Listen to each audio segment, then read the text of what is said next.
Hello viewers, আসসালামু আলাইকুম। কেমন আছেন সবাই? আশা করছি সকলে ভালো আছেন। টেকনিক্যাল রবিন ইউটিউব চ্যানেলের পক্ষ থেকে আজকের এই নতুন ভিডিওতে আপনাদের স্বাগতম জানাচ্ছি। আপনারা দেখছেন টেকনিক্যাল রবিন ইউটিউব চ্যানেল, সাথে আছে আমি রবিন। আজকের এই ভিডিওতে আমি আপনাদেরকে দেখাবো কিভাবে আপনারা বয়স্ক বিধবা অথবা প্রতিবন্ধী ভাতার আবেদন করতে পারবেন। তো কিভাবে আপনারা আবেদনটি করবেন এবং আবেদন করতে কি কি লাগে সবকিছু থাকছে আজকের এই ভিডিওতে। চলে যাব ডেস্কটপ স্ক্রিনে এবং আপনাদেরকে দেখাবো কিভাবে আপনারা সেই আবেদনটি করতে পারবেন এবং সবকিছু বিস্তারিত আলোচনা করব। তো চলে যাই ডেস্কটপ স্ক্রিনে, আপনারা ভিডিওটি কন্টিনিউ করতে থাকেন।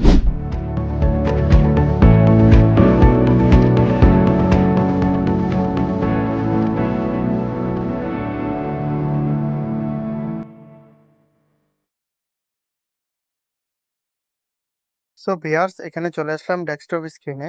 এখন আমরা চলে যাব ক্রোম ব্রাউজারে। তো এখান থেকে ক্রোম ব্রাউজারে চলে আসলাম এবং এখানে আমরা এসে সার্চ বারে সার্চ করব বয়স্ক ভাতা আবেদন অথবা বিধবা ভাতা আবেদন। এটা লিখে সার্চ করলে চলে আসবে আপনার সেই সার্ভারটি যেখান থেকে আপনারা বয়স্ক ভাতা অথবা বিধবা ভাতার আবেদন করতে পারবেন। তো এখানে আমি বয়স্ক ভাতার আবেদনে ক্লিক করব, অর্থাৎ এখানে টাইপ করার পর এখান থেকে আমি সার্চ করব। সার্চ করার পর প্রথম যে অপশনটা চলে আসবে সেটাতে ক্লিক করে দিব। তারপর এখান থেকে আপনারা ভাতা কার্যক্রমে ক্লিক করবেন। আপনারা যেই ভাতা আবেদন করতে চাচ্ছেন সেই ভাতা ক্লিক করে দিবেন। তো এখান থেকে আমি প্রথমত এখানে বিধবা ভাতার আবেদন করব। সেই ক্ষেত্রে আমি এখান থেকে বিধবা ভাতা সিলেক্ট করব। আপনারা যদি বয়স্ক ভাতা করেন সেক্ষেত্রে বয়স্ক ভাতাতে সিলেক্ট করে দিবেন। তো আমি এখান থেকে বিধবা ভাতা সিলেক্ট করার পর এখানে দেখেন একটা অপশন চলে এসেছে আবেদনকারী যাচাইকরণ। এক্ষেত্রে আপনার ব্যক্তির নাম, আইডি কার্ড অনুযায়ী বাংলা এবং ইংরেজি এবং জাতীয় পরিচয়পত্র এবং জন্ম তারিখ দিয়ে তারপরে নিচে থেকে ক্যাপচা সম্পূর্ণ করুন ক্লিক দিয়ে জাতীয় পরিচয়পত্র যাচাইকরণে ক্লিক করে দিবেন। তো যাচাইকরণে ক্লিক করার পর আপনাদের সামনে এরকম একটা ইন্টারফেস চলে আসবে। আপনারা এখান থেকে ছবি আপলোড করবেন এবং তার স্বাক্ষর আপলোড করে দিবেন। এর সাথে সাথে আপনারা এখান থেকে তার পিতার নাম বাংলা এবং মাতার নাম বাংলা এবং পিতার নাম ইংরেজি, মাতার নাম ইংরেজিতে দিয়ে দিবেন। তো পিতার নাম মাতার নাম দেওয়ার পর এখান থেকে আপনারা অন্যান্য তথ্যগুলো সঠিকভাবে দিয়ে দিবেন।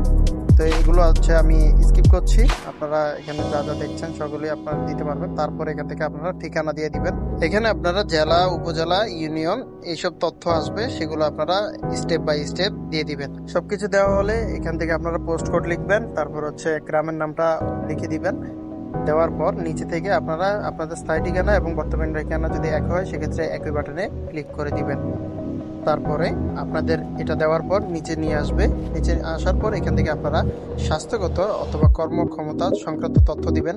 যদি ব্যক্তি স্বাস্থ্যগত ভাবে ভালো থাকে সেক্ষেত্রে সম্পূর্ণ সক্ষম কাজ করার জন্য, যদি না থাকে তাহলে অক্ষম, এরকম অপশন এখানে চলে আসবে, সেটা ক্লিক করে দিবেন। তারপরে সরকারি ভাতা পেয়েছে কিনা সেটা এখান থেকে ক্লিক করবেন।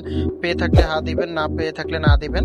বাসস্থান নিজস্ব কিনা সেক্ষেত্রে নিজস্ব দিবেন। ভূমির মালিকানা কতটুকু সেটা এখানে দিয়ে দিবেন। বার্ষিক আয় কতটুকু সেটা দিবেন এবং গত 1 বছরে কোনো সরকারি ভাতা পেয়েছে কিনা সেটা এখানে দিয়ে দিবেন। এখন যে পার্টটা আপনাদের সামনে আলোচনা করব এটা খুবই গুরুত্বপূর্ণ। যারা ভাতার আবেদন করতে চান আপনারা সঠিক মোবাইল নাম্বার দিবেন এবং অবশ্যই আপনার জাতীয় পরিচয়পত্রে, অর্থাৎ যার ভাতা আবেদন করবেন তার জাতীয় পরিচয়পত্রে নগদ অথবা বিকাশ নাম্বার দিয়ে থাকবেন। না হলে আপনাদের এই ভাতা হয়তো বা বাতিলের পর্যায়ে চলে যেতে পারে।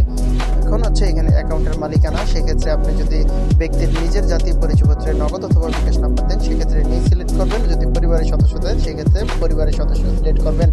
এবং হচ্ছে আপনারা যদি নগদ দেন MFS এর জায়গায় আপনারা যেই নগদ অথবা বিকাশ দিতে চান সেটা দিয়ে দিবেন।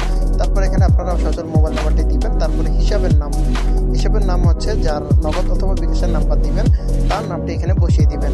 তারপর এখান থেকে আপনারা যোগ্যতার অন্যান্য তথ্য এখানে দিয়ে দিবেন, যেগুলো আপনারা খুব সহজভাবে দিতে পারবেন। খানার সদস্য সংখ্যা, অর্থাৎ আপনার পরিবারের সদস্য সংখ্যা কতজন বা যার ভাতার আবেদন করবেন তার পরিবারের সদস্য সংখ্যা কতজন সেটা এখানে দিবেন।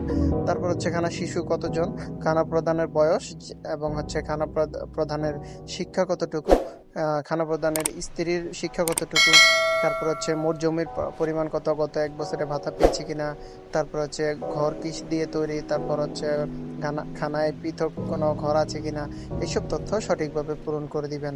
তো এগুলো পূরণ করা হয়ে গেলে এখান থেকে দেখেন আমি ঘরের সংখ্যা দিয়ে দিলাম 1। দেওয়ার পর এখান থেকে আপনারা চেষ্টা করবেন সম্পূর্ণ আবেদনটি একবার চেক করে নেওয়ার জন্য, কারণ আবেদন চেক না করে সাবমিট দিলে আপনারা আর চেঞ্জ করতে পারবেন না।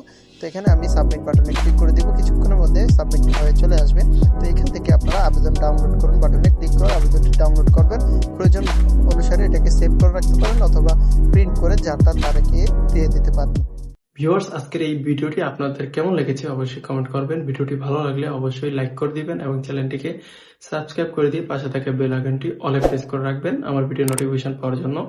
আমার এই চ্যানেলে জন্ম নিবন্ধন সংক্রান্ত সকল ভিডিও দেওয়া আছে। আপনারা চাইলে প্লে লিস্টটা উপরে আই বাটনে দেওয়া থাকবে অথবা ডেসক্রিপশনে দেওয়া থাকবে। আপনারা যাইয়া সেখানে গিয়ে জন্ম নিবন্ধন সংক্রান্ত তথ্য সংশোধন, নতুন আবেদন, মৃত্যু নিবন্ধন আবেদন এই সকল আবেদন আপনারা করতে পারবেন। আমার এই ভিডিওটি দেখবেন এবং যদি ভালো লাগে অবশ্যই লাইক সাবস্ক্রাইব ডান করে দিবেন।